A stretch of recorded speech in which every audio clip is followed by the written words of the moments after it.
ನಾರಾಯಣ. ಓ, ಕುಲಗುರುಗಳು ನಮಸ್ಕಾರ. ನನಗೆ ನಮಸ್ಕರಿಸಿ ನನ್ನ ಕೋಪವನ್ನು ತಣಿಸಿಬಿಟ್ಟೆ ಎಂದುಕೊಂಡೆಯ? ನಾನು ನಮಸ್ಕರಿಸಿದ್ದು ನಿಮ್ಮಲ್ಲಿರುವ ಜ್ಞಾನ ತೇಜಸ್ಸಿಗೆ ಹೊರತು ಅಹಂಕಾರದ ಅಂಧಕಾರಕ್ಕಲ್ಲ. ಏನಂದೆ? ನಾನು ಅಹಂಕಾರಿಯೇ? ನಾನು ಎಂದು ಒತ್ತಿ ಹೇಳುವುದು ಅಹಂಕಾರವಲ್ಲವೇ? ಹಾಗಾದರೆ ನನ್ನ ಪ್ರಶ್ನೆಗಳಿಗೆ ಉತ್ತರ ಹೇಳುವೆಯಾ? ಪ್ರಶ್ನೆ ಕೇಳೋದು ಉತ್ತರ ಹೇಳೋದು ಆ ನಾರಾಯಣನೇ. ಕೇಳಿ. ಗುರುಗಳೆಂದರೆ ಯಾರ್ಯಾರು? ಅತಿ ದಯಾಪರನಾದ ಆತ್ಮರಾಮನು ಗುರು. ತನ್ನನ್ನು ಪೋಷಿಸಿದ ತಾಯಿ ಗುರು. ವಿದ್ಯೆ ಕಲಿಸಿದಾತ ಉತ್ತಮ ಗುರು. ಮಹಾತ್ಮ ಯಾರು? ಮನವ ಗೆದ್ದವನೇ ಮಹಾತ್ಮ. ಬ್ರಹ್ಮಜ್ಞಾನಿ? ಭಯವಿಲ್ಲದೆ ಬಾಳುವವನೇ ಬ್ರಹ್ಮಜ್ಞಾನಿ.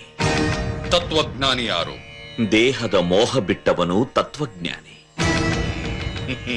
ದೇವನೊಬ್ಬ, ನಾಮ ಹಲವು. ಹೇಗೆ? ಮತಗಳು ಹಲವು, ಮಾರ್ಗ ಒಂದೇ. ಜಾತಿಗಳು ಬೇರೆ ಬೇರೆ, ಜನ್ಮ ಒಂದೇ. ಹಾಗೆ ಹೆಸರುಗಳು ಬೇರೆ ಬೇರೆ, ದೈವ ಒಂದೇ. ಎಂತಹ ಗುರುಗಳು ಸಿಗುವುದು ಕಷ್ಟ. ತಾಯಿಯಂಥ ಗುರುವು ಸಿಗುವುದು ಕಷ್ಟ. ಪೂಜೆಗಳಲ್ಲಿ ಯಾವ ಪೂಜೆ ಶ್ರೇಷ್ಠ? ಆತ್ಮಪೂಜೆ. ಆತ್ಮಪೂಜೆ ಹೇಗಿರಬೇಕು? ಏಕಾಗ್ರತೆಯಿಂದ ಮಾಡುವುದು ಆತ್ಮಪೂಜೆ. ಇಲ್ಲದಿರುವುದು ಯಾವುದು? ತನ್ನನ್ನು ತಾ ತಿಳಿದವನಿಗೆ ದೇಹವಿಲ್ಲ, ತನ್ನನ್ನು ತಾ ತಿಳಿದವನಿಗೆ ತಾನೇ ಇಲ್ಲ. ತಾನೇ ಇಲ್ಲದಾಗ ತನ್ನವರ್ಯಾರೂ ಇಲ್ಲ. ಇದನ್ನು ಸಾಧಿಸುವುದು ಹೇಗೆ? ಸಮಾಧಿ ಯೋಗದಿಂದ. ಸಮಾಧಿ ಯೋಗವೆಂದರೇನು? 7 ಅಂಕಣಗಳ ತೇರ ಮೇಲೇರುತ್ತಾ ಸೂರ್ಯ ಚಂದ್ರರಿರದ ಬೆಳಕು ನೋಡಿ ಮೆಲ್ಲ ನಿಳಿದು ಬಂದು ಎಚ್ಚೆತ್ತುಕೊಂಡರೆ ಅದೇ ಸಮಾಧಿ ಯೋಗ. ಅಂದರೆ ನಮ್ಮಲ್ಲಿರುವ ಮೂಲಾಧಾರ ಚಕ್ರದಿಂದ ಕುಂಡಲಿನಿ ಶಕ್ತಿಯನ್ನು ಜಾಗೃತಗೊಳಿಸಿ 6ನೇ ಚಕ್ರವಾದ ಆಜ್ಞಾಚಕ್ರವನ್ನು ದಾಟಿ 7ನೇ ಚಕ್ರವಾದ ಸಹಸ್ರಾರದಲ್ಲಿರುವ ಚಿತ್ ಪ್ರಭೆಯನ್ನು ನೋಡಬೇಕು. ನಿನ್ನ ದೇಹದಲ್ಲಿ ಈ 7 ಅಂಕಣಗಳು ಇದೆಯಾ? ನನ್ನಲ್ಲಿ ಯಾಕೆ, ಎಲ್ಲರಲ್ಲೂ 7 ಅಂಕಣಗಳಿವೆ. ತೋರಿಸಿ ವಿವರಿಸಬಲ್ಲೆಯಾ? ಶ್ರೀ ಅಮರನಾರಾಯಣನ ಕೃಪೆ ಇದ್ದರೆ ತೋರಿಸಬಲ್ಲೆ.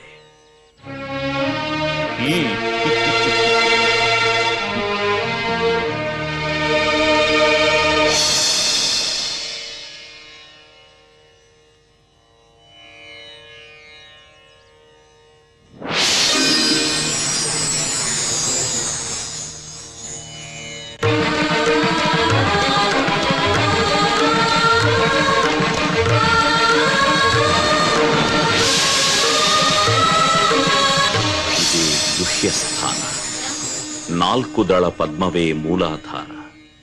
ಇದಕ್ಕೆ ಅಧಿಪತಿ ಗಣಪತಿ. ಇದು ಜನನಾಂಗ ಸ್ಥಾನ, ಅಂದರೆ ಸ್ವಾಧಿಷ್ಠಾನ ಚಕ್ರ. ಅಧಿಪತಿ ಪರಬ್ರಹ್ಮ.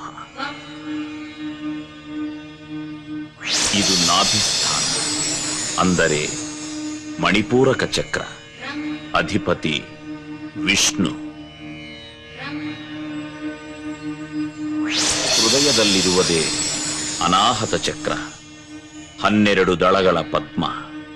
ಅಧಿಪತಿ ರುದ್ರದೇವ. ಇದು ಕಂಠಸ್ಥಾನ, ಅಂದರೆ ವಿಶುದ್ಧ ಚಕ್ರ, 16 ದಳ. ಸ್ಥಾನಾಧಿಪತಿ ಜೀವಾತ್ಮ. ಇದು ಭೂಮಧ್ಯಸ್ಥಾನ, ಅಂದರೆ ಆಜ್ಞಾಚಕ್ರ, 2 ದಳ ಪದ್ಮ. ಅಧಿಪತಿ ಬೃಹಸ್ಪತಿ. ಇದೇ ಮಸ್ತಕ. ಇಲ್ಲಿರುವುದೇ 1000 ದಳಗಳ ಪದ್ಮ. ಅಧಿಪತಿ ಪರಮಾತ್ಮ. ಇಲ್ಲಿನ ಬೆಳಕು ಸೂರ್ಯ ಚಂದ್ರರಿರದ ಚಿತ್ ಪ್ರಭೆ.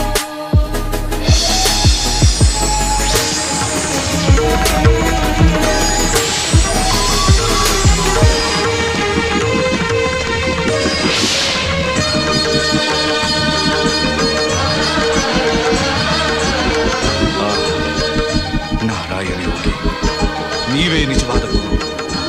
ನನ್ನ ಅಹಂಕಾರವನ್ನು ಕಳೆದ ನೀವೇ ನಿಜವಾದ ಯೋಗಿ, ನೀವೇ ನಿಜವಾದ ಜ್ಞಾನಿ, ಬ್ರಹ್ಮಜ್ಞಾನಿ. ನಿಮ್ಮಂಥ ಯೋಗಿಗಳ ಸೇವೆಯನ್ನು ಮಾಡುತ್ತಿರುವ ಇವರೆಲ್ಲರೂ ನಿಜವಾಗಿಯೂ ಧನ್ಯರು, ನಿಜವಾಗಿಯೂ ಧನ್ಯರು. ನಾರಾಯಣ ಯೋಗಿಗಳೇ, ನಮೋ ನಮಃ. ಎಲ್ಲ ಪರಮಾತ್ಮನ ಇಚ್ಛೆ.